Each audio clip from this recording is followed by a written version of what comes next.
Okay, welcome to another fabulous day in Calculus 3. All right, so let's talk about what we've done and where we're headed. So as I mentioned in this course, I like to think of this course as being sectioned out into 5 modules.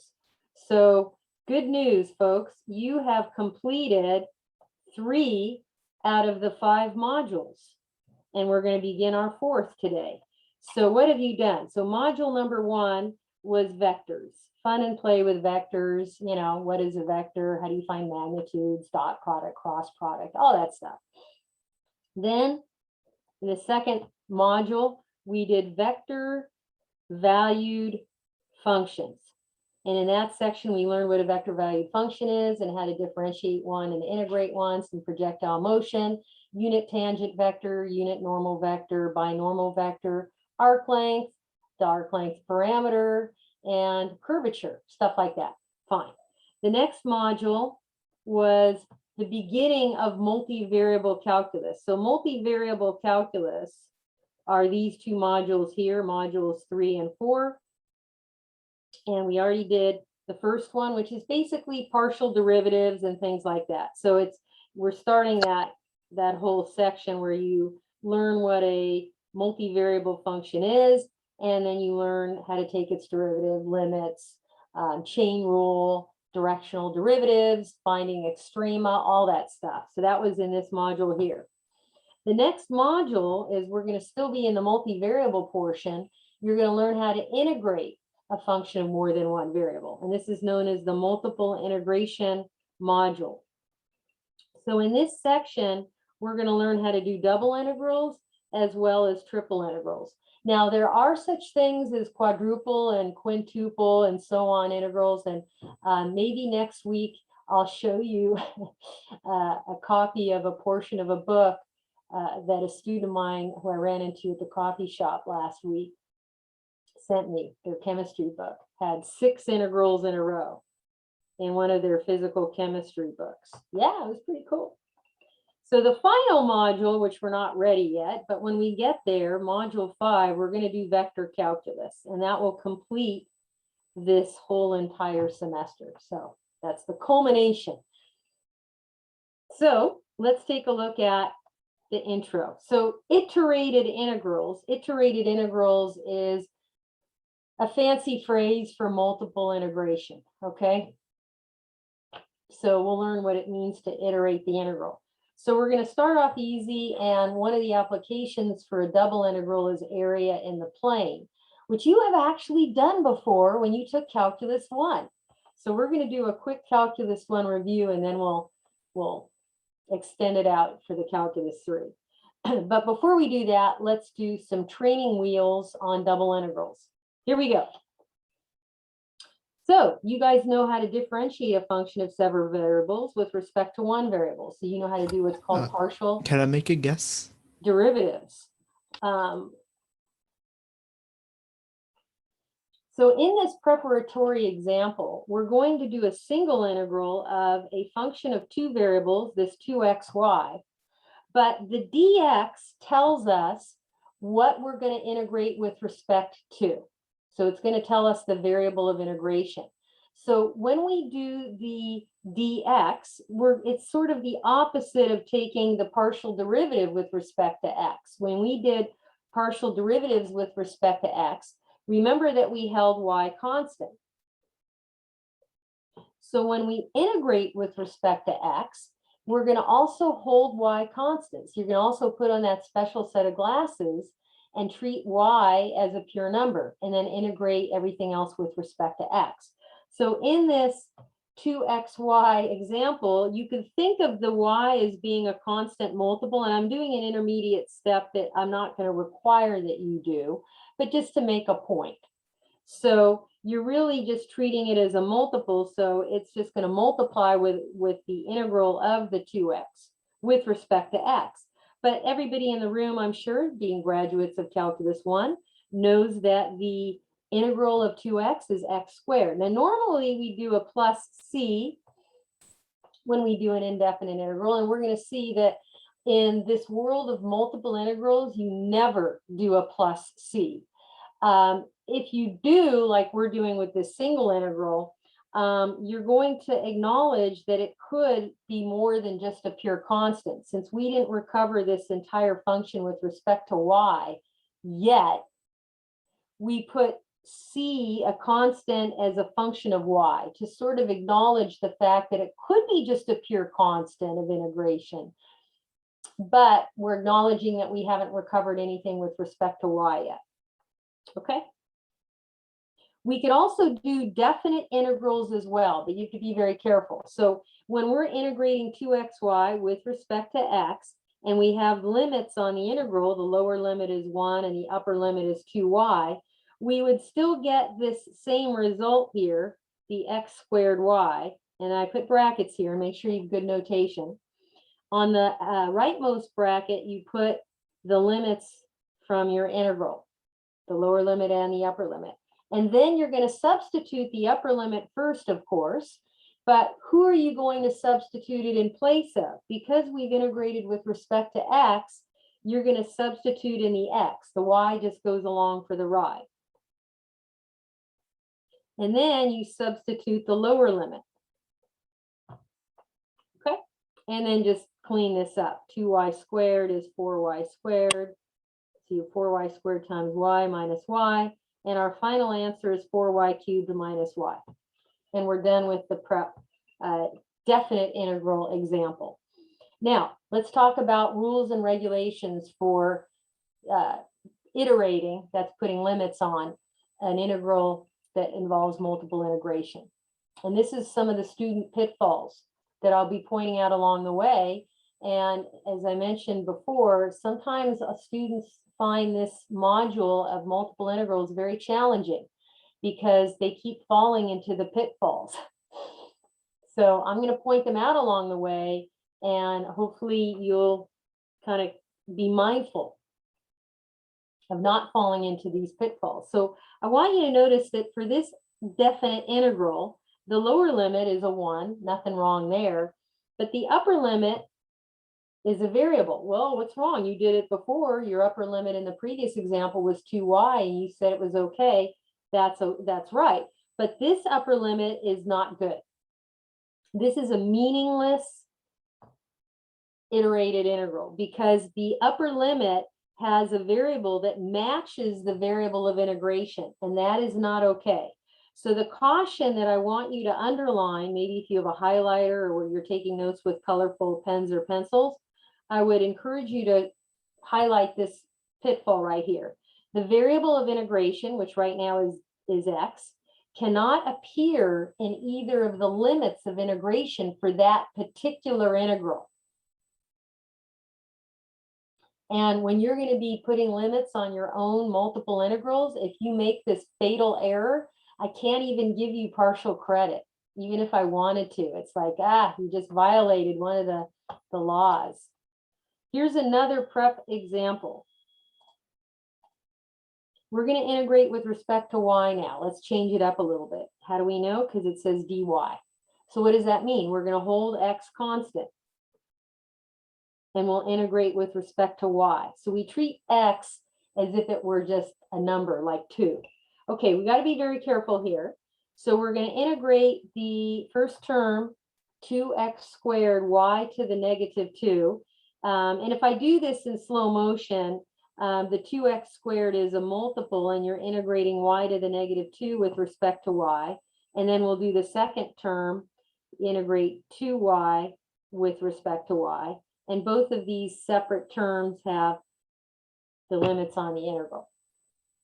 You don't always have to do this intermediate step. I'm doing this in slow motion, so just to make sure that you're on track here. Now for this first term, you're just going to use the power rule that you learned in Calc 1. So let me just remind you a little side note here. The power rule that you learned in Calculus 1 says that y to the nth dy is y to the n plus 1 divided out by n plus 1. And normally you'd put a plus c, but this is a definite integral, so we won't. Except if n is equal to negative 1. Why would this power rule not work when at the n, this exponent here is a negative 1? what would happen if you tried using this power rule? You're dividing by 0. Good, and that's not okay. So what would you do if the n were a -1? What kind of rule for integrals do you remember having to do in this case? ln. Very good, Jadalyn. Yes, ln, absolute value. Good. So this is stuff that just reminding you from your Calculus 1 days, and make sure that you're on track with that. So when I'm using the power rule on y to the -2, which is totally okay, you still have the 2x squared. And then you're going to go y to the -2 plus 1, divide out by -2 plus 1. And then we will evaluate this between 1 and x.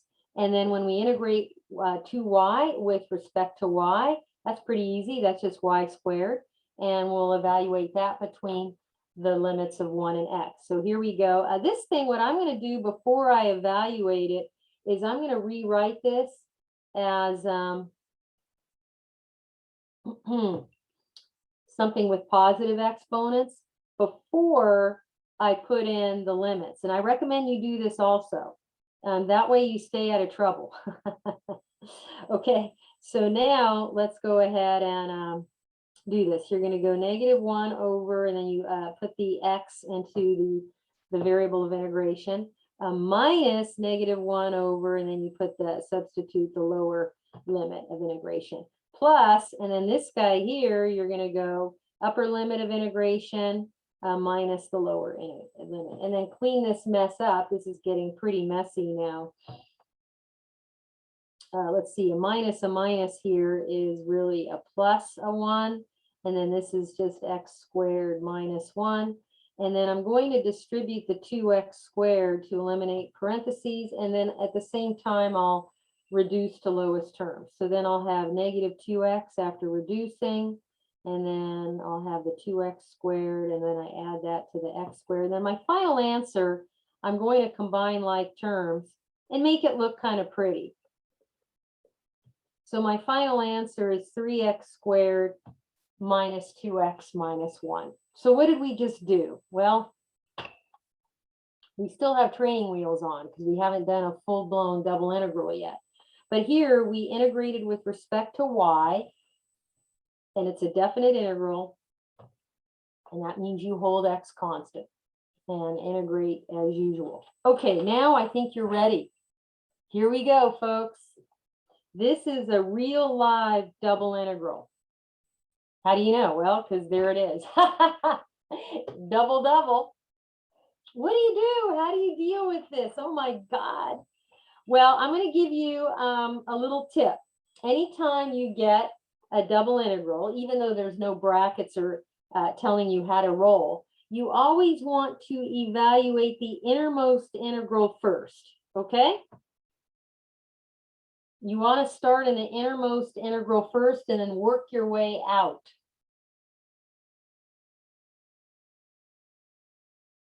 So when we get to triple integrals, I know, not yet. You're going to work with the innermost one, then you'll do the middle layer, and then you'll do the outermost layer last. You have to do it in that order, otherwise mistakes will happen. Okay, so let's do this double integral. Now I claim we've already done parts of it. So some of it's already been done for us because we did some previous examples. Take a look at this middle layer here. Do you notice that we already did that integral right here? It's the same.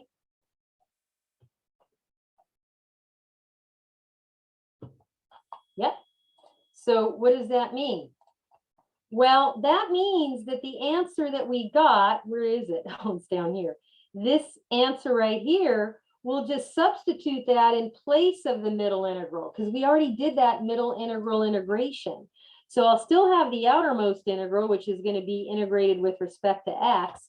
But since I already did that innermost integral, which was with respect to y, and I got 3x squared minus 2x minus 1, boom, I'm ready to finish this double integral all the way. And this integral now is just a calculus 1 problem because you've done regular integrals. This just has x's in it now. There's no more y's even left. And you'll integrate this with respect to x. And so I'm going to go quickly now because you guys know how to do some basic integration from your calculus 1 days. The antiderivative is x cubed minus x squared minus x. And you'll evaluate between the limits of 1 and 2. Don't forget to plug in your upper limit first. A common student mistake is to accidentally do this backwards, where they accidentally plug in the lower limit first. Oops, you don't want to do that. Silly mistake. And what do we have here?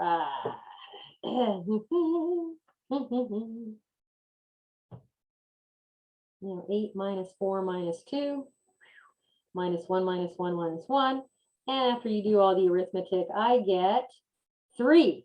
And there's your final answer. So the answer to that double integral is 3. Cool. So that last example that was a true double integral is known as an iterated integral. That's another fancy term for double integrals, iterated integral. So there you go. Now let's do some rules and regulations for iterated integrals. These 2 rules I'm going to put down here are going to be your key for the world of multiple integration. And because you're going to be asked to set up your own double integrals and soon your own triple integrals. And you don't want to violate either of these 2 rules. So it's very important. I would put, if you're taking notes again with highlighters or whatever, highlight these because these are key. As soon as I get done with my erase tool here, which sometimes has problems. Okay, rule number 1. The inside limits, so that's your innermost integral. So the inside limits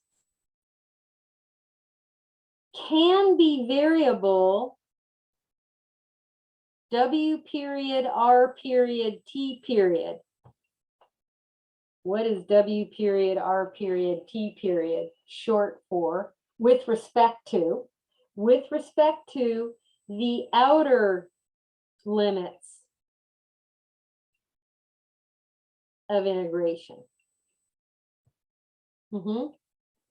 So what does that rule even mean? Like, I don't even get what it means. Okay, let's look at that double integral that we just did. Let me erase some of this stuff right here. You notice the outer limit of integration is with respect to x. But the innermost limit has an x on it. That's okay. What you don't want to violate is if you're integrating with respect to a variable, like that innermost integral has the variable of integration is y.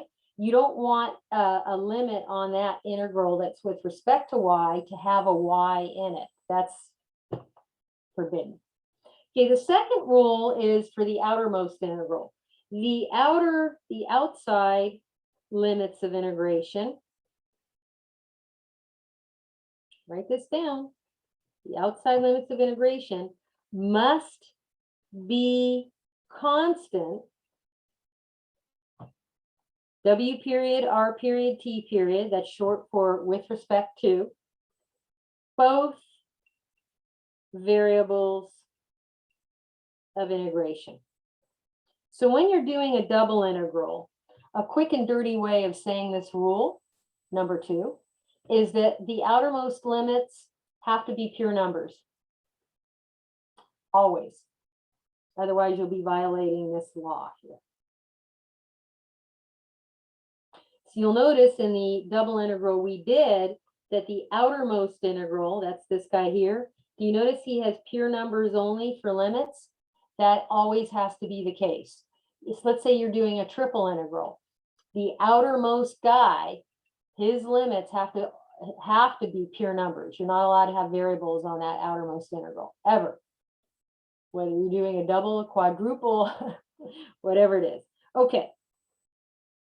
So let's do a little mini application for double integrals, and then we'll do some more examples of double integrals, and then hopefully we'll get to my personal favorite topic, which is trying to figure out what the double integral corresponds with as far as a graph.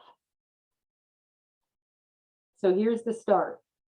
One thing you can use a double integral for, and there's a lot of things, that's what the whole rest of this class is about, up until the final. What do you use double and triple integrals for? Lots of stuff. One easy application is to find area between curves. This is an easy peasy application. Now, when you took Calculus 1, you were to cover area between curves, but not using double integrals, of course. You were in Calculus 1.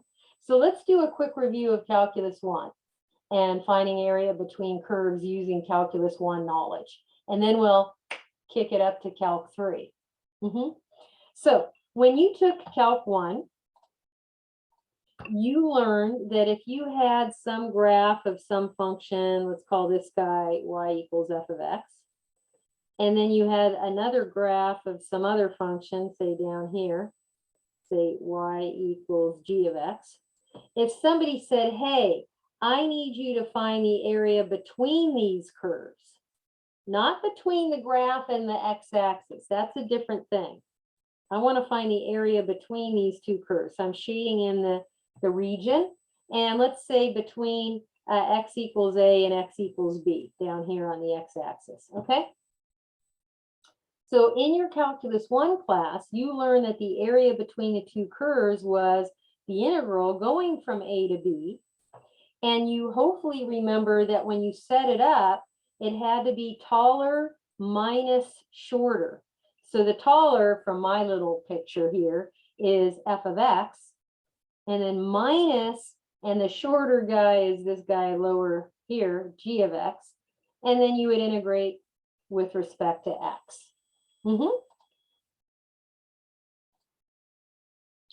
that was what you did. It was like, yeah, Calculus 1, and it worked. And we'll talk about integrating with respect to y in a moment, because there was something else you learned in Calculus 1, but hold off on that thought. Let's actually kick this up to Calc 3 right now. Like, what does this have to do with a double integral? I don't see it. Well, I wouldn't expect you to. So I'm going to walk you through it in slow motion. Okay, here we go. Slow-mo. Slow-mo. Here is what I claim.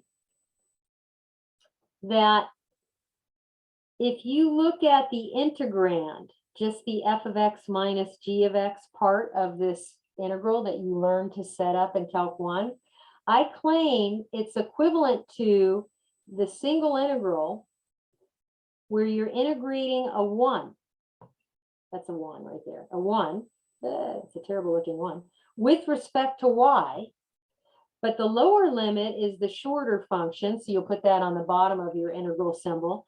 And the upper limit is the taller function, the f of x. Now, if you don't believe me that these are equivalent, let's actually do this integral. Okay? Here we go. Oops. So we're going to integrate a 1 with respect to y. Well, the antiderivative of 1 with respect to y is just y, right? The antiderivative. But this is a definite integral, so we're going to put the limits here.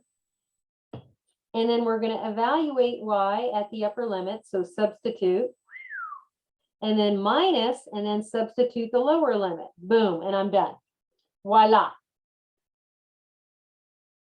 I hope I just proved to you that, in fact, I'm hoping you'll say, yeah, I'll buy that fact, that this integrand here, this integrand is the same as this integral here. So what I'm going to do is I'll keep the outermost integral, that's the integral from a pure number a to a pure number b with respect to x, and then in place of the f of x minus g of x, I'm going to put the integral of 1 with respect to y, and then put my limits on there. Those are those variable limits of the g of x and the f of x. And folks, this is area between two curves. This is area. Yeah, pretty cool, huh?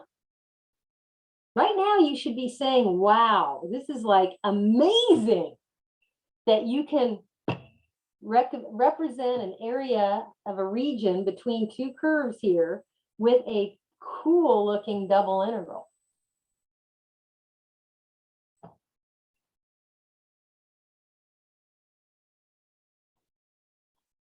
So now let's talk about vertically simple versus horizontally simple regions. Very important concept, so that you know the difference. This is going to be key for this whole module. So here's another picture of this area of a region where you've got this double integral. I just wrote it down already for you. And if you look at just a cross section of it, you'll notice that if I put a little man in here, here's a man, stick figure.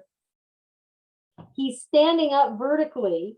And the reason why I'm drawing this, and you're going to start drawing little men also, okay? It's going to help you. I'm not making this up. Where the top of the man's head is touching the upper limit. That would be, I called the upper limit f of x. And his feet are firmly planted on the lower limit.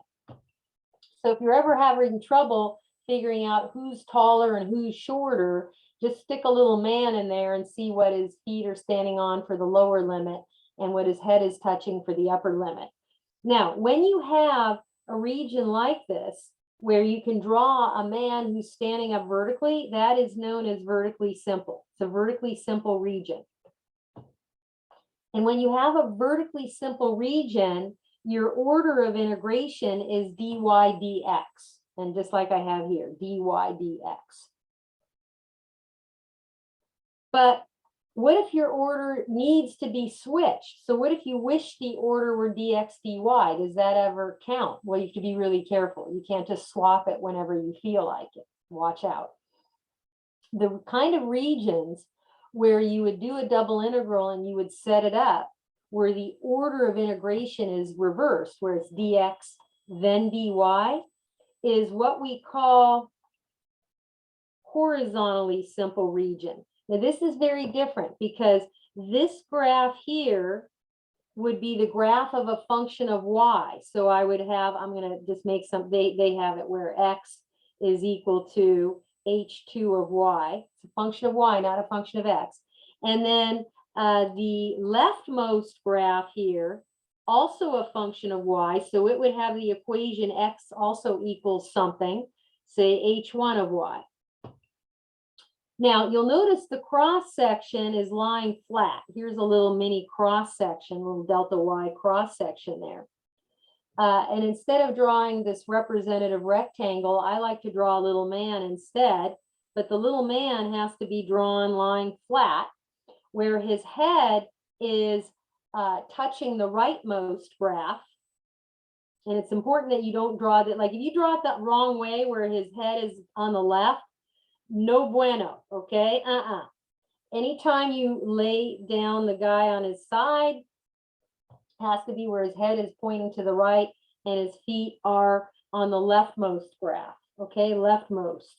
So instead of taller minus shorter, when you set up the area between two curves, you're going to have rightmost minus the leftmost. So when you studied calculus 1, and you used a single integral to represent this, what we call a horizontally simple region, you integrated with respect to y, and you had the rightmost minus the leftmost when you set it up.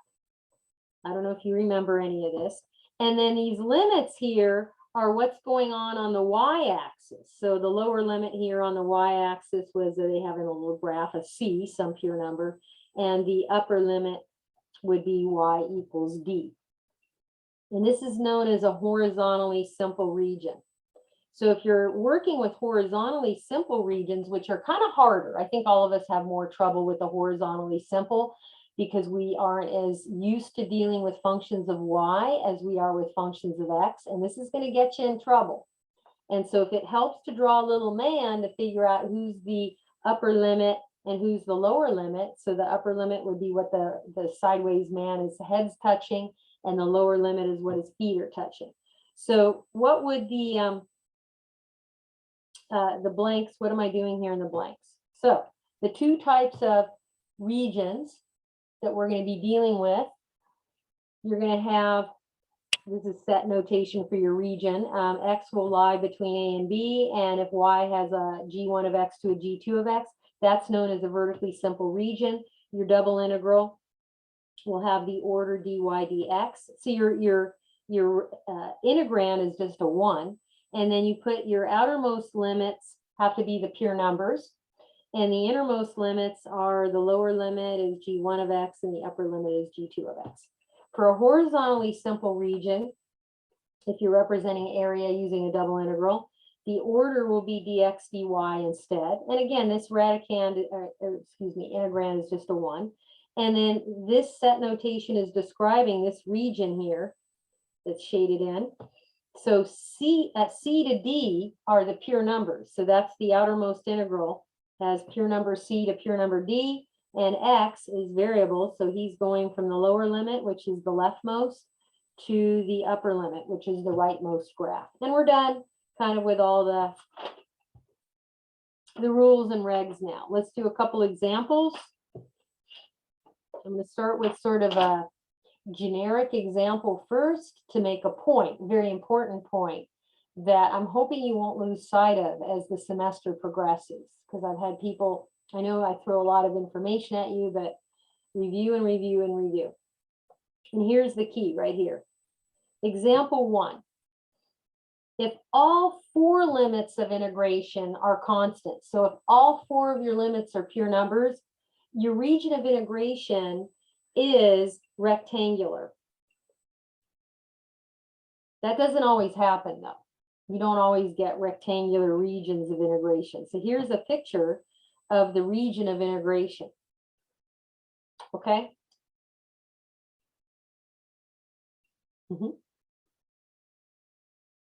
So if I were to do this using 5th grade math, I would go, oh, I don't need any integrals. I know that this is a rectangle and the area of a rectangle is length times width. Why do I even need to use a double integral? That seems like overkill. Well, let's just figure out the answer using 5th grade math, and then we'll do it using calculus 3. Hopefully it's the same answer.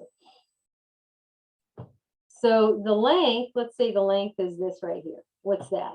Well, that's the difference between D and C here on the y-axis. So the length is D minus C times the width over here, and the width of the rectangle is B minus A along the x-axis. So, and we're done, and that is the answer. Okay, but now let's do the answer the hard way. Let's use a double integral to figure out the area of this rectangle. I'm not trying to be facetious, okay? I'm not trying to like, oh, I'm trying to insult your intelligence now. No, no, no, no. This is starting off with a baby example to bring you up to the level that I'm hoping we can finish with, okay? Yeah, don't teach your elementary school brother or sister how to find the area of a rectangle using this double integral. You'll scare them, and then they will be intimidated. Okay, so the area is going to be a double integral. Now it's our choice. Do we want to have the order of integration be dy dx, or do we want the order of integration to be dx dy? Now, for this particular region, it's so nice that it could be either vertically or horizontally. It's your choice. It's actually both. Sometimes you get lucky, and some regions can be treated as either or. But once you pick a lane, you have to stay in that lane. You can't go, well, I'm going to do vertically and horizontally at the same time. Pick one and then go with it. Now, some regions only lend themselves to one or the other. We'll run into some of those. They're harder. You don't have a choice of treating it horizontally or vertically. So I'm going to just do vertically because I have a confession to make to all of you. Vertically is my preferred. And it's going to be, oops, and it's going to be your preferred also. And the reason why is most of us like to think of functions of X when we have our, our graphs. It's a little bit more difficult to treat functions of Y. So vertically simple will most likely be your preferred and your favorite also. So I'm going to treat this as a vertically simple region. So 1 is my integrand and dy dx is my order of integration. Now let's iterate the integral. Iterate means put the little limits on there. Now you got to be careful because you got to put the right limits on the right integral symbol. You can't just, throw them up there wherever. This is what gets students into trouble, this whole chapter. Let's look at the outermost limits first.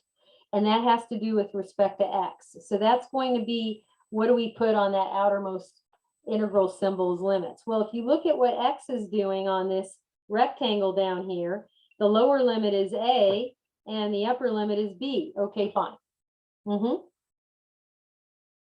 Now, what is y doing? Well, because this is a rectangular region, the lower limit is this pure number c, and the upper limit is d.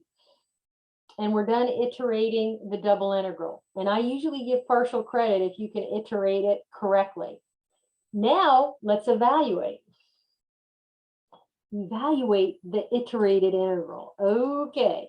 Now, I'm just going to put training wheels on you for now. Usually, I don't do this, but I just want to remind you, here's your training wheels. I'm putting brackets around the innermost integral. You don't have to do that on your work. Just to remind you, you have to do the innermost integral first. You don't have a choice. So integrate 1 with respect to y. Well, that's just going to be y. And then you'll evaluate y between the limits of c and d. Now, you still have the outermost integral to go do. So I'm going to still write that down to remind myself I'm not done. But that y, I'm going to use the fundamental theorem of calculus on it. And so I'm going to substitute the upper limit first minus the lower limit. Now, we still have the outermost integral to go do, so I keep writing that down. Now, d minus c, let me remind you, this is just some pure number because c and d were just pure numbers. The difference between them is just some number, like 3, who knows? So what is the antiderivative of 3 with respect to x? X. Multiplied by the 3, right?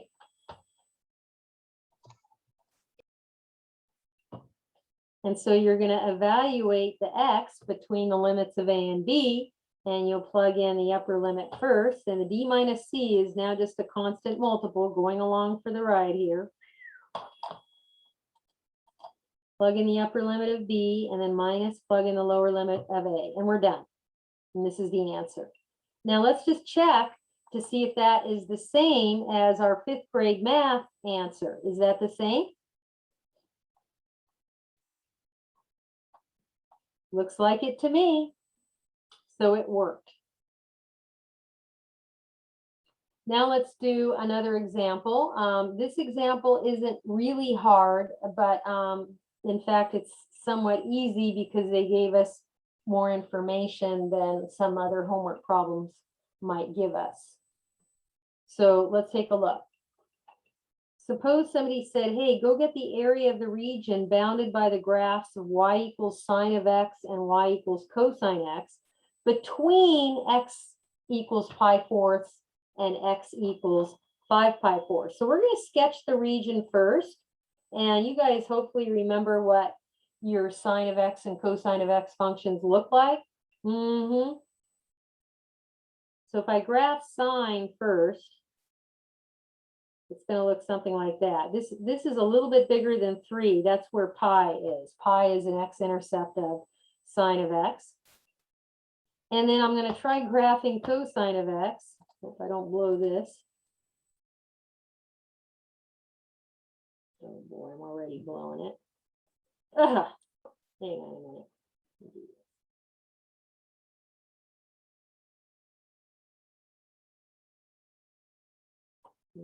Still blowing it. Trying. I think that's pretty good. Okay, this little intersection is supposed to be pi fourths. And over here, This is 5 pi fourths. That's where they intersect.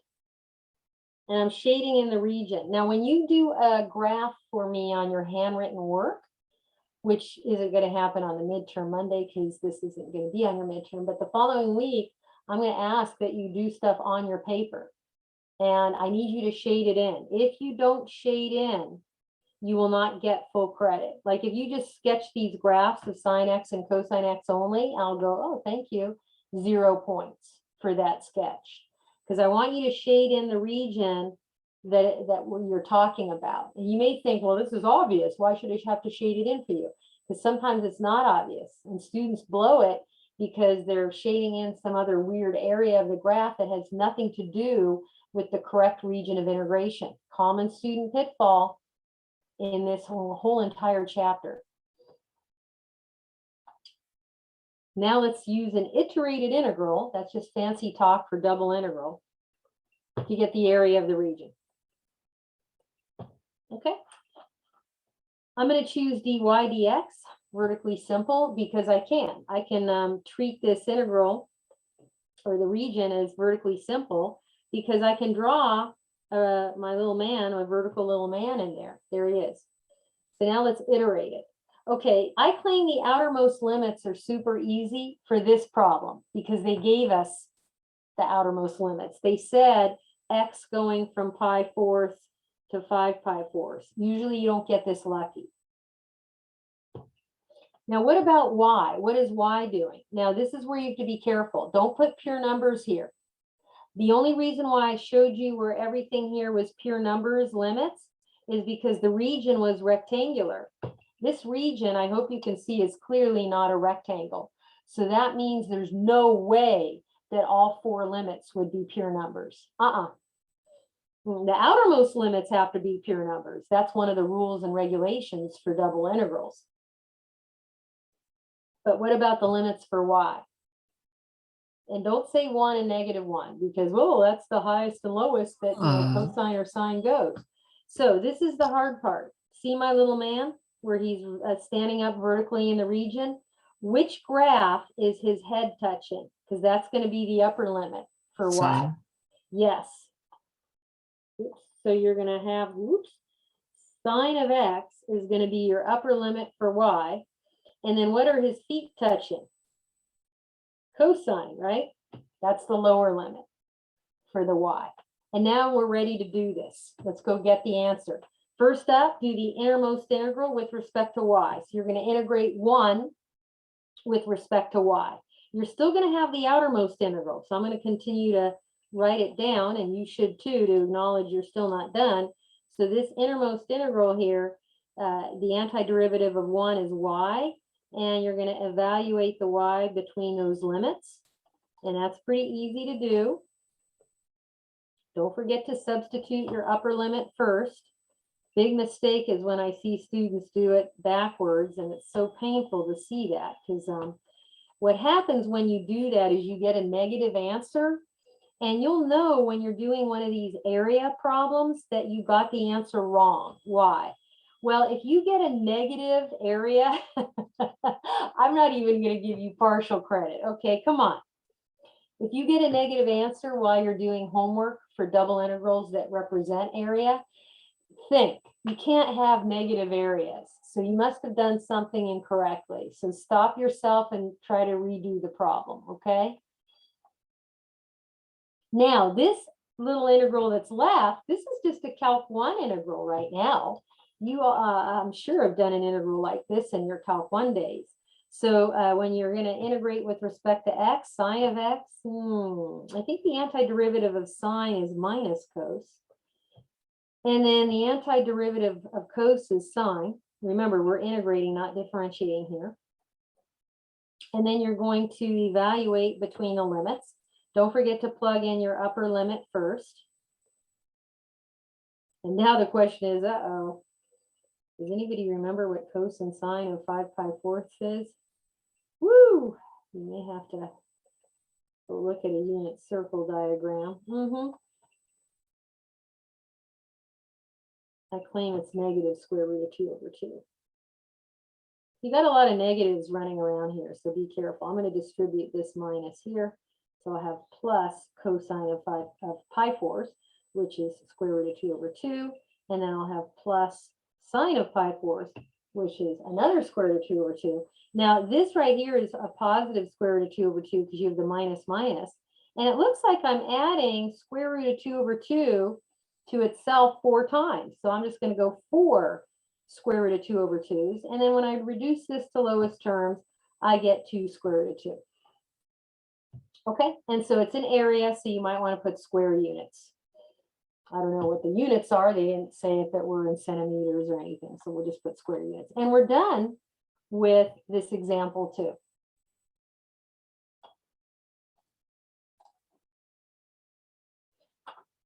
So they're giving us a double integral already iterated. Somebody already put the limits on there and they did the whole thing up. Great. So this is going to be a 3-part problem. And each part is super important. So be mindful of that. The first part is actually what I believe is the hardest part to do for most students that are new to the world of multiple integration. And that is understanding that when you're given a multiple integral, there's a region of integration that's associated with it. Well, what do you mean a region? Well, the integral itself has information in it that we're going to unpack that tells you what the region of integration is. Well, how do you get that? I'm going to go over this in slow motion. Okay? Professor, are you recording? Yes. Okay. Thanks for the reminder. Yes, I am. So look at this integral right here. What's the region of integration? I'm going to teach you what I believe is a foolproof way to always sketch the region of integration. And I hope you follow these rules, because if you just like magically get it, I'm probably not going to buy it. Like if I don't see some intermediate steps that I'm doing, then even if your sketch is perfectly okay, I'm not going to give you the full points. Well, that's not fair. Yeah, it is. My grading is at the discretion of the instructor. So watch closely how I roll. The outermost integral has to do with y. How do you know? Because it says dy. So these limits that you see here, I can write corresponding equations. Y equals 2, write them down. This is what I mean by the intermediate steps. Y equals 2, y equals 0. Now the innermost integral, that's this here, with respect to x, has limits of y squared and 4. Write down the equations. What equations? You're going to write x equals 4 and x equals y squared. So this is step 1 of the procedure that I'd like you to follow when you're trying to figure out a region of integration corresponding to your double integral. Step 2, graph all of these. Now, sometimes this step is kind of hard. Why? Well, a lot of times you're being asked to make pictures of graphs that your graphing calculator doesn't do so easily, because x equals y squared is a function of y, not a function of x, okay? It's like, well, I can't do that because my graphing calculator won't let me. Well, there are online graphers that you can use, that's for sure. And then I'll show you another trick in a minute called parameterizing. But first, let's graph these two lines, because you guys took algebra, and I hope you remember that y equals a number just gives you horizontal lines. So y equals 2 is this straight horizontal line, and y equals 0 is just the horizontal line that lives on top of the x-axis. Okay, done deal. Now x equals 4, pretty easy to do. You learned in an algebra class that vertical lines have equations of x equals a number. So the only little tricky part is x equals y squared. Now, hopefully you remember from a pre-calc class that x equals y squared is a horizontal parabola. But if you didn't, you could, of course, maybe move to an online grapher like GeoGebra or you could parameterize. But first, let me just move to my online grapher because I can. You know, one thing I like about my grapher, it's quick and dirty. It doesn't matter. I can always, you know, graph functions of y. So if I wanted to graph all of the other functions also, let's see, edit file. Can I do this? Nope. New equation. There we go. So then I can go x equals 4. There's that guy. And then I can go y equals 0. There's another one. Can't really see that one too well. And then I can also graph y equals 2. So now it looks like I have a hot mess of a bunch of lines everywhere. You see this? Now, if you just graph all 4 of these graphs and you think I'm going to give you credit, you're sadly misguided. Because what your job is now is you're supposed to figure out what are you to shade in. So that's going to be the hard part. But I wanted to show you a quick trick first. When you're given a function of y, like this, and it might be something harder than that. Like, let's say I gave you x equals y squared minus 3y plus cosine y. You're like, I don't know what the graph of that looks like.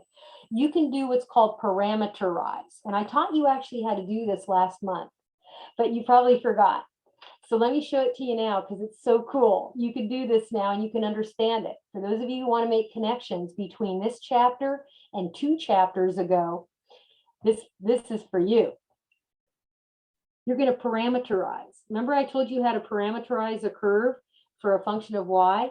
You let, if it's a function of y, you let y equal t, and then x is the whatever. And since x is y squared, x is t squared. And then you whip out your graphing calculator and put it into parametric mode and graph where x is t squared and y is equal to t. So if I whip out my graphing calculator here, come on, graphing calculator, I am able to graph functions of y now, any function of y I need, just by quickly parameterizing it. Let y be t, and then x is whatever. So let me just make sure that I'm in parametric mode. Ooh, yes, I am parametric. Okay, great. Go up here. Let's clear out any of this junk that we already have from whenever we were doing it last time. And then t squared. And then y was equal to t. Don't forget to go to your window. You want the full picture. So t minimum -10 to t maximum +10 is going to give us the whole picture. I'm going to hit graph. Whoop, and there it is. A nice horizontal parabola. And that's because I was able to parameterize the curve. Now, I really want to point out that even though parameterizing, you may think, oh, this is dumb, I just fell asleep. You're going to have to know how to parameterize curves in massive detail when we finish out this entire semester. It's a big part of doing the vector calculus module. So if you actually got what I just did right now, kudos. Okay, back to our usual programming. So what did we have here? I claim here is our horizontal parabola. What do I shade in, people? Do I shade in over here? No, it's going to be the Shade in inside. over here? So it's over going to here? be from The ladder. I mean, the one before. Wow. yeah. So we're not going above the None of the parabola. We're going ones. between the Be parabola careful. 4 and 2.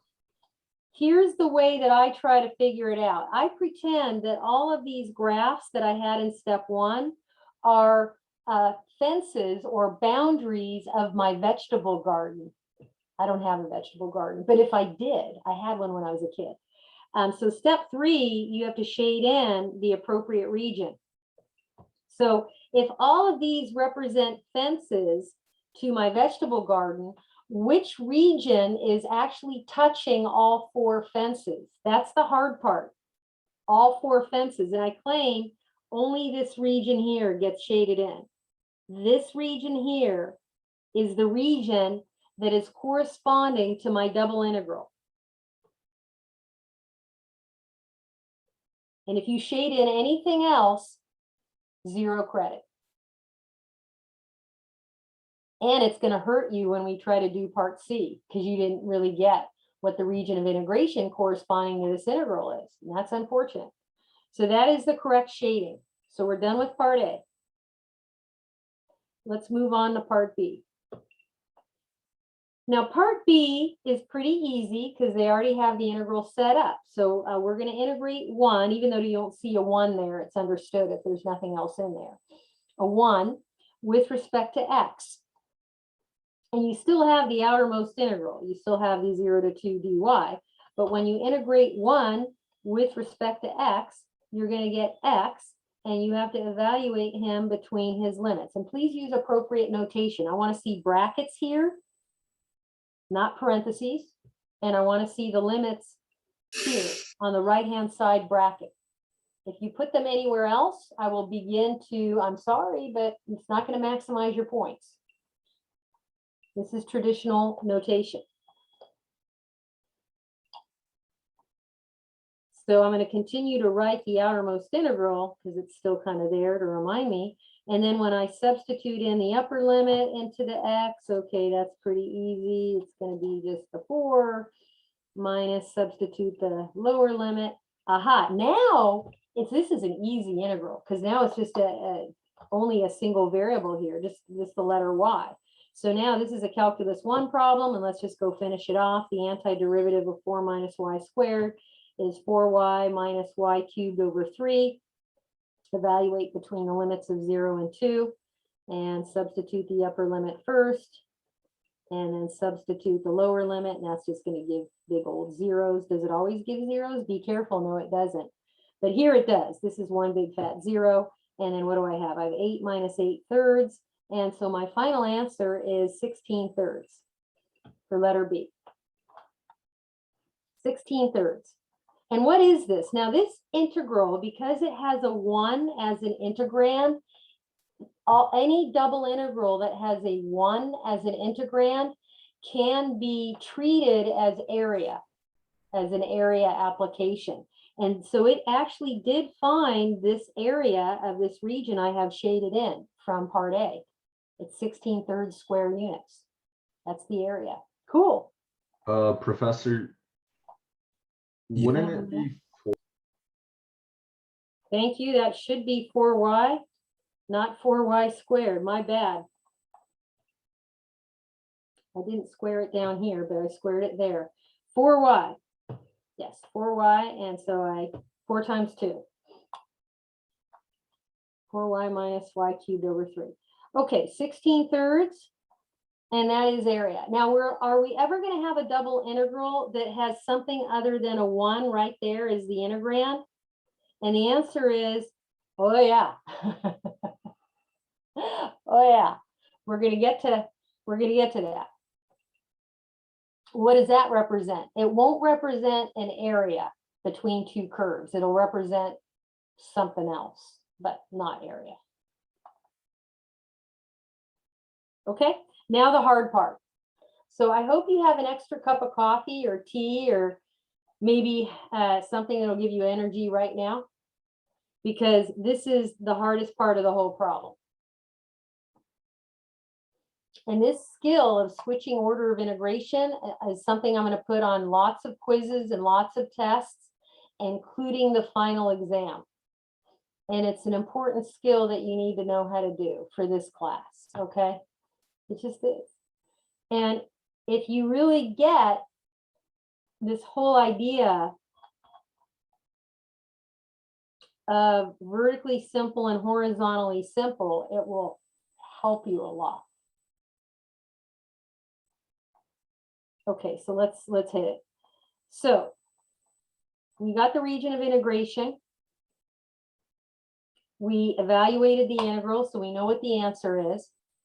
And the order of integration that we evaluated this double integral dx dy was actually the horizontally simple. Well, how do you know? I didn't guess. If you were paying attention up here, the dx dy order of integration is what we treat as horizontally simple. And that means your little man was lying down sideways if you did look at a cross section. Now, they're asking us to switch the order of integration. So what they're asking us to do is rewrite this double integral where the order of integration is dy dx instead. Now, the question is, what do we put for the limits? Here is a common student mistake. Well, I'll just flip the integrals over. If you do this, prepare to die. I will give you 0 points. Like, don't go, oh, well, now that y, or the x had the y squared and the 4, so I'll just flip him over, put y squared to 4, and the other integral was 0 to 2, so I'll just copy it down. No, not even close. First of all, you're violating one of the big old rules and regs that, remember, you're not allowed to have anything but pure numbers for the outermost integral. So that alone is a big no-no, okay? So don't do that. Well, how do you do this? You have to be very careful. Like, this is going to take a brain cell or two. Oh my goodness. Okay, what do I mean? First, what I do is I notice that this is the vertically simple choice. So what I do is I start drawing a little man. In my region. Here he is. There's my little man. Okay, so when I iterate the integral for y, what y is doing is it's going to be variable. It's the upper limit for y is going to be whatever the little man's head is touching. Okay. Well, that's the parabola. I know. Well, I thought the parabola has the equation x equals y squared. It does. But here's a fatal error that I don't want you to do. Do not put y squared here. Why not? That is the upper limit. It's that parabola. Yes, but you are now violating another regulation. You're not allowed to have a limit match the variable of integration that limit is corresponding to. So boom, that's bad. Well, shoot, man, what do? I do know that this upper limit has to be the parabola. That's true. That's not going to change. Here's what you need to do. The parabola currently is written as a function of y. You need to solve this for y and rewrite it. Well, that's easy. I'll square root both sides. Don't forget your plus or minus.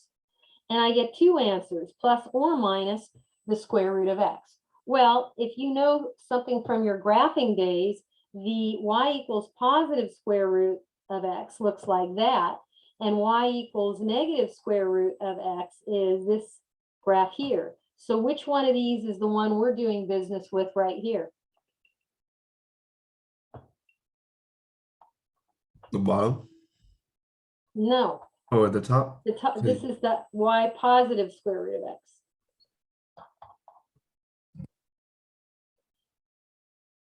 Down here is y equals negative square root of x. You see the difference?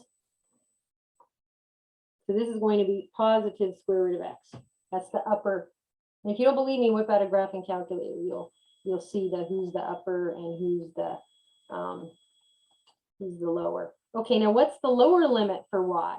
What is the little man's feet standing on? Well, he's standing on the ground. Well, I'll just put ground here. Well, no, that's not going to work. Nice try. What is the equation for the ground there? And it's y equals 0. And that's the correct lower limit for y. Now you have to iterate the double integral. That means put the limits on. What is x doing? And these have to be pure numbers. If you put anything other than pure numbers on an outermost integral's limits, yeah, prepare to die. This is when I look at the region, and here's my region, and look at what pure number to what pure number x is doing on that region. It looks like the lowest x gets on my little vegetable garden is 0, and the highest he gets was a 4. And I'm done iterating the integral. You get partial credit for that. Now we're going to redo the integration. We're going to go integrate this double integral.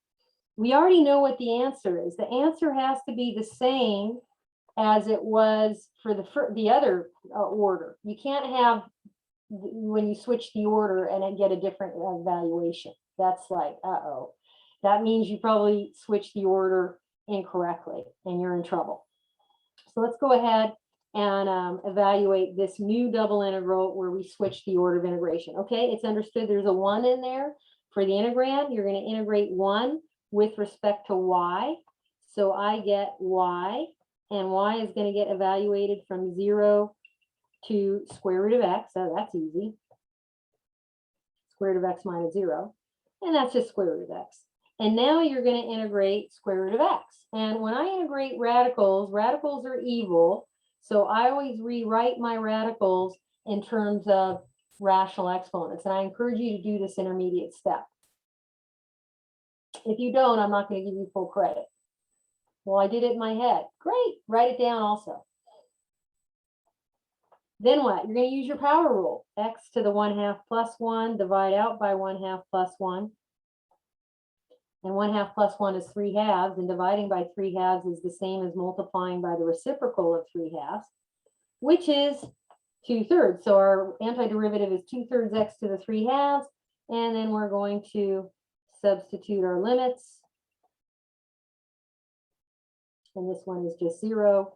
And then you can clean this up because 4 to the 3/2 is the same as square root of 4 cubed. So go clean it up a little bit. Well, square root of 4 is nice. It's just 2. Great. And then 2/3 times 2 cubed is 2/3 times 8. Oh, I get the same answer. Well, yeah, that is true. I have to. Okay. All right. You may have found that this was a little bit trickier than you had envisioned. You're not sharing your screen. Oh. Even though it was just a bunch of graphs, it's like, well, how hard could this be? Right? And it's like, well, remember, I told you what my dad always has told me. If you can't stand the answer, don't ask the question. Yeah, how hard can it be? Okay. So what you want to do is you want to follow my little 3-step plan. You look at all these limits and you start writing down the equations. So the outermost integral has to do with x for this integral. So these outermost limits here, we've got x equals 4, x equals 0. We'll graph those in a minute. The innermost integral has to do with y. So we're going to need to graph y equals square root of x and y equals 2. Okay. So x equals 0 is a vertical line on top of the y-axis. X equals 4 is a vertical line intersecting 4 on the x-axis. Y equals 2, horizontal line. And then y equals square root of x. And this happens to be an intersection point of 4, 2. And that this should be a little curvier. So hopefully you shaded this region in. So did you guys get that? Yeah. That's my vegetable garden right there. It's bounded by all 4 of these graphs. Now, you might argue, well, this x equals 4 doesn't really look like it's a fence for your vegetable garden. Well, yeah, it is, because it's kind of stopping it from getting too far to the right. So it is a boundary. And that's what you should have shaded in. And if you shaded that in, congratulations. This is a little tricky. And that's why I say a big pitfall in this whole module is students sometimes can't even graph and shade in the correct region of integration corresponding to one of these iterated integrals. It's a little harder than it looks. Okay, so that's part A. Now, I'm going to finish out this problem and then we'll finish for today. Let's answer some questions here. Why isn't this integral an integral that represents the area between 2 curves? Now, I wouldn't expect you to know that answer, and that's why I'm doing it. The reason why it isn't is because the integrand isn't a 1. So you'll write in the blank here, the integrand is not a 1. You see, if it were just a 1, then conceivably you could say that it would represent the area between 2 curves. Because it's got something other than a 1 in there, oh boy, it could represent a lot of things. We're not going to get into that today. We'll save that for next week. or some of the answer. Okay, why is it impossible to evaluate the iterated integral as it stands now? And I wouldn't expect you to know that either, but I'm going to give you the answer, and then we're going to look at the integral and talk about why we can't integrate it right now. So write this down. No integration technique will work. No integration technique will work. Well, gosh, why not? I know how to integrate. In fact, I know some really hardcore integration techniques, integration by parts and partial fraction decomp and all that fun stuff. What do you mean? None of that's going to help me now? That's right. None of it's going to help you right now. None of it. Let's look at why. If you look at this integral here, and remember, you have to evaluate the innermost integral first. You're going to try and integrate. This is the part where I'm saying try. Ha ha ha. You're going to integrate with respect to y, fine. And you're going to try and integrate this quotient, 3 divided by 2 plus y cubed. Well, folks, nothing will work. The log rule won't work. The arctan rule doesn't apply. Now, if this were y squared instead, you could actually integrate it. You could use the arctan rule. Remember, the arctan rule, which is very important in my class, says that if you have du over a squared plus u squared, the result is 1 over a arctan of u over a. But that is not applicable here because that is y cubed. Bummer. So here is why you have to know how to switch the order of integration. Yes, I'm saving the big reveal for like the last few minutes of class. When you run into a double integral that isn't integrable, that's what's happening to us right now. You switch the order of integration, and then usually it will be integrable. And then you win the game. Really? Yes. And then this is the exciting part of having fun and play with double integrals, people. So we're going to switch the order of integration, and then you're going to see it's totally integrable. Okay, so how do we switch the order of integration? Well, the integrand is going to stay the same. Please don't rewrite the integrand. I had one student like 10 years ago, and when I would say switch the order of integration, they would do something weird to their integrand. And I'd go, no, no, no, no, just copy it down. Okay, you just want, instead of dx dy, we want, we want dx dy, sorry. We want it to be switched. So this is what we want. Okay, that's our new switching the order. Okay, look at your region. Here it is. Here's our vegetable garden. Let's do the easy one first. What do I mean, the easy? The easy is where you do pure numbers. Your outermost integral, which is with respect to y, has to be, what is y doing on this integral? What pure number to what pure number is y going from? So if you look here, y goes as low as a 0 and as high as a 2. So the limits for y here are going to be 0 and 2. Now, do not make the mistake of doing the pure numbers for the innermost integral. That will only work if you have a rectangular region. And folks, I'll tell you right now, this vegetable garden ain't no rectangle, okay? So don't be putting pure numbers for the limits for the x. Well, then what do we put?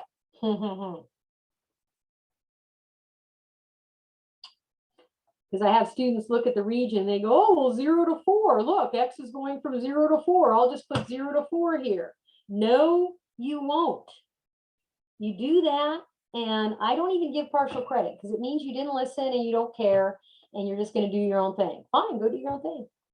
So what is x doing? Because this order of integration is the horizontally simple order, you're going to have to look at your little man. And your little man has to lie horizontally. And you're going to use your little man to help you decide what the limits are for x. So here's my little man. Remember, you always have to draw him where his head is to the right and his feet are to the left. And yes, it matters. Now let's do the feet first because that's easy. Notice that his feet are touching the y-axis, which, and no matter where you slide the little man, like if I moved him a little bit higher, you know, arbitrary is where I'm putting him, like here, his feet are still on the y-axis, but the y-axis has the equation x equals 0. So you put a 0 there for the lower limit for the x. Now what about the upper limit? This is a little trickier. The little man's head is on this curvy curve here. And that curvy curve, as we saw, has the equation y equals square root of x. So am I allowed to put square root of x here for the limit? Is that okay? No. Why is that forbidden? Because you're violating one of the rules for iterating double integrals. You're not allowed to have a limit match or be the same as the variable you're integrating with respect to at that moment. Ugh. Now what? Well, we still want it to be the curvy curve of y equals square root of x. So now you have to do a little bit of extra work. You have to solve this equation for x, which is pretty easy. How about if we just square both sides? And by the way, when you square both sides, you don't use a plus or minus. That's only if you square root both sides. So now I get x equals y squared. Now it's okay to put y squared as your upper limit for x. X equals y squared. That's where the little man's head is.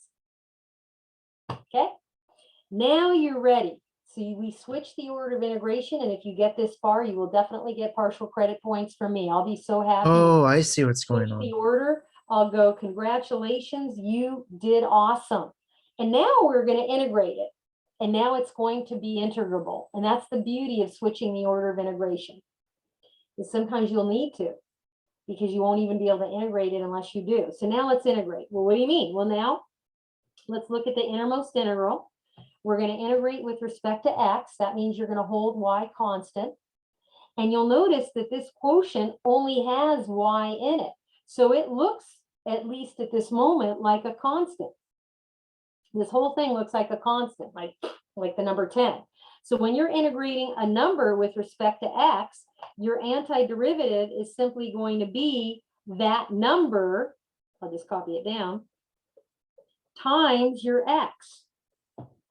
And you're going to evaluate your x between the limits, which we determined were 0 and y squared. You still have the outermost integral there, so I'm going to keep it there as we go. And so now you're going to apply the fundamental theorem of calculus and write your upper limit, substitute it for x minus your lower limit, but y squared minus 0 is just y squared. So what do we have now? We're almost done. Now what we have is this is a y squared, and I'm going to put the y squared right next to the 3 if you don't mind. So what we're integrating is 3y squared divided by 2 plus y cubed dy, where the limits are 0 to 2, and we're almost done. This is a calculus 1 problem. How come? I claim we're going to use the log rule with u sub. Let me remind you that the log rule says the integral of 1 over u du is ln of absolute value of u. And I'm not putting the plus c because this is a definite integral. So when you're doing u sub in my class, if you want all your points, you will always identify the u and the du. If you do this in your head only, you won't get all your points. You have to write it down for me. So good news, and I should put dy here. I do have my du there.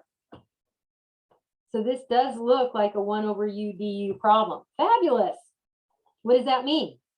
Well, my antiderivative is going to be ln of u, and then put your u back in, which is 2 plus y cubed, and evaluate this between the limits of 0 and 2, and we're almost done. So you're going to substitute the upper limit first. That's the 2. And then you'll substitute the lower limit. And I get ln of something minus ln of 2.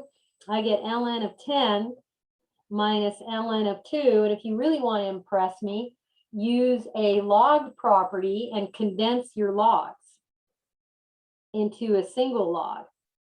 And when you have a difference of logs, you can condense it by taking log of the quotient, so 10 divided by 2, and your final answer is ln of 5. So let's recap this problem. Why is switching the order so important? Because it's not just a cute party trick. You may need it to save you, because you may be asked to evaluate a double integral that if you leave it in the current order of integration, it won't be integrable, not even using advanced integration techniques. But if you flip the order, switching it, and reiterate your double integral, it'll be integrable. And then you win. And that concludes today's lecture.